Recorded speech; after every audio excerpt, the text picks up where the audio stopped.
দেখি ব্যাপারীর সাথে কথা বলি। ব্যাপারী, গাভীটি আপনার? হ্যাঁ ভাই, হ্যাঁ বিক্রি করলেন বিক্রি করছি ভাই। কত? 2,65,000।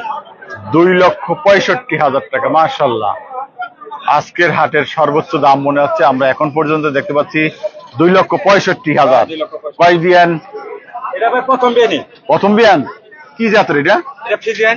ফ্রিজিয়ান। দুধ কিরকম বলে দিচ্ছেন? আমি ভাই সকালে 14টা দুয়াইছি, তাই কইছি। আমি দুধ মধ্যে কোনো কথা বলি নাই, যা দুয়াইছি তাই বলছি। 14টা বলছেন? 14টাই? আচ্ছা আচ্ছা। দর্শক, 2,65,000 টাকা দুধের কথা বলছেন। 14টা প্রথম সকালবেলা এরকম কথা বলে দিচ্ছে। 14 লিটার দুধ হবে সকালবেলা। 2,65,000 টাকা প্রথম বিয়ানের ফ্রিজিয়ান জাতের একটি গাভী। দেখুন দুধ দোয়াচ্ছে। হ্যালো।